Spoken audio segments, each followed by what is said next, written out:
Welcome back, everyone. Welcome back to another week, another edition of the ESL Open Cup number 188 Asia. Oh, it's been a while since we've had the luxury of casting some of these weekly turns. We had such an intense weekend of WTL, of World Team League. I slept so well. I passed out for the entire day, but we're here. We're back with some more StarCraft. And spawning in the top right-hand corner of Royal Blood, we have the American Terran player representing Maturino Esports, living in the land of South Korea. It is Future. And spawning in the bottom left-hand corner, we have his opponent. We have the French Terran player representing himself, the Red Terran. It is Dext. Here we go again. Very intense weekend of StarCraft, back-to-back World Team League action. Last night it was like an 8-hour cast or so. I think we finished casting at almost 5 a.m. Almost 5 a.m. my time. And then I stayed up a little bit longer as well, just to try to recuperate. And yeah, now we're here. Now we're back with some more StarCraft. Oh, you love to see it. Do love it to see it.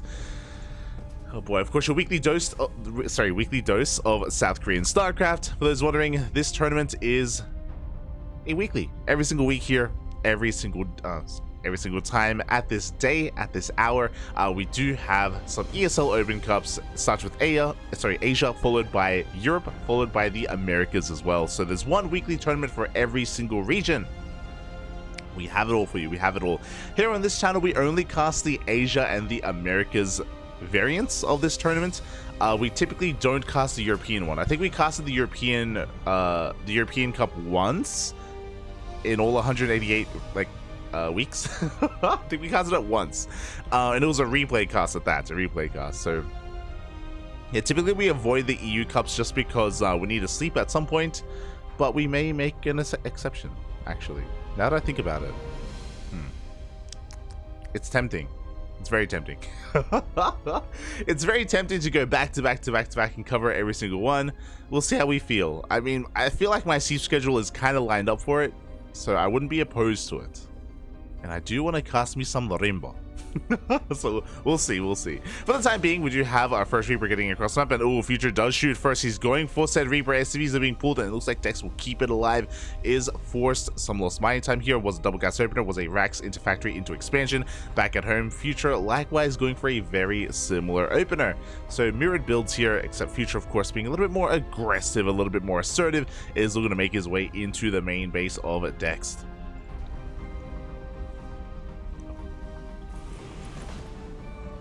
He is going to be dipping on in.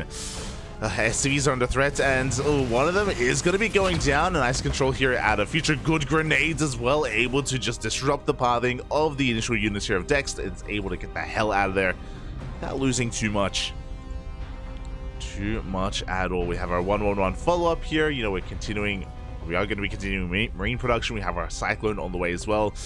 I do worry here whether Dex can keep up. So far, he is being pulled apart. Once again, was expecting units into the natural base. He's going to be losing some more SCVs.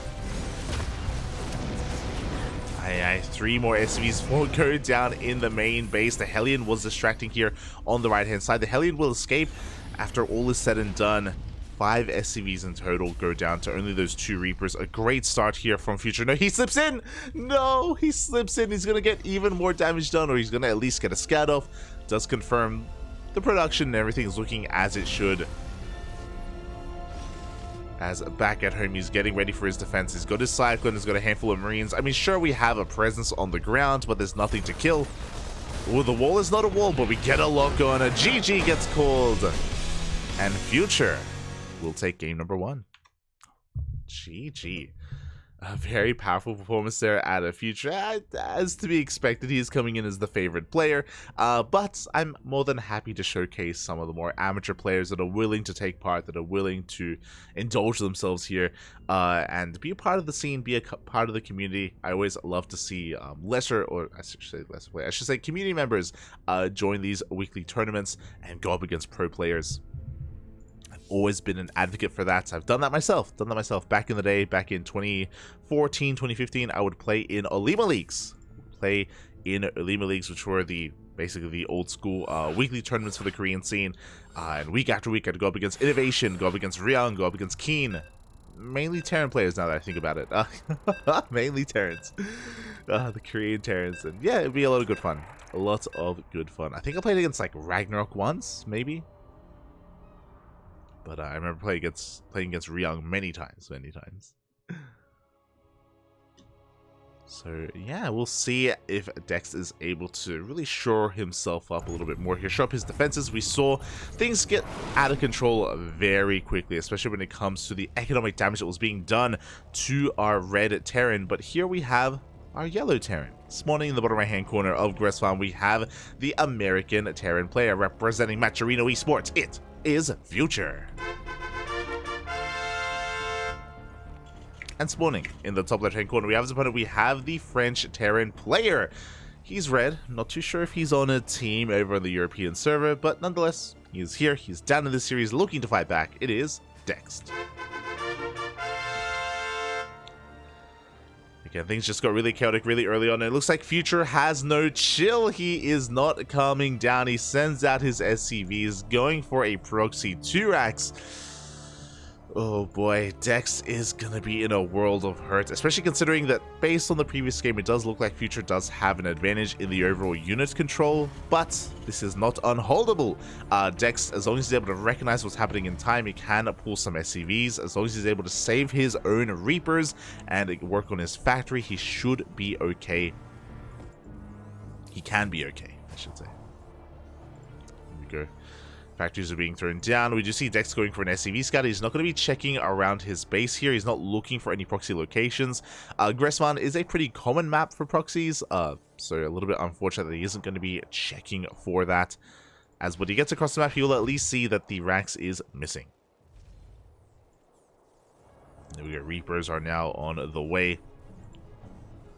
Back at home, thankfully, we do have a double gas opener, so this should be for a Rax into a factory, and then we got factories on the way. Again, he has to just make sure he doesn't delay that Hellion. He doesn't get supply blocked. He's able to get the Hellion up and running. He's able to save his Reapers as well. He goes for the scout, confirms the Raxes are missing. He is being proxied, and now he has to get ready back at home. But the Reapers are arriving. The Reapers are here. Oh, we do see him getting ready at the ramp. There we go. He does pull 3 of these SCVs. Does have to use them to protect that Reaper. Oh, so he takes a couple of hits, but he does hold for now. Now, there are going to be some power spikes available here for Future. He is now up to 2 Reapers. Again, looking for some good target firing, but actually decent defense here from Dext. Does force back the army. And Future is transitioning. He's got a factory on the way. So nicely done. A Hellion in production here for Dex. He's got another Marine on the way. So far, so good.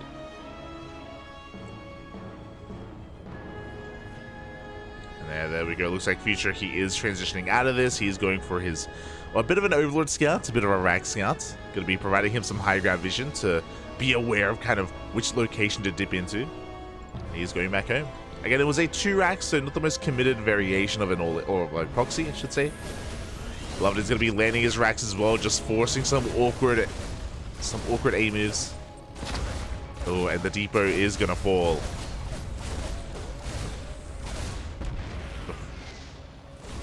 There's going to be supply blocking Dex for quite some time. He's looking to delay the CC as well. He goes for the Hellion. And he will get the Hellion. Oh, gets the SC. Sorry, gets the Reaper as well. Will lose a Reaper of his own, but very well worth it. You could see there that this Rax was doing such a great job at just tanking shots, at just disrupting the AI. You do have to target fire here whenever there's a Rax involved, just because it will just draw away some of the fire, some of the attacks.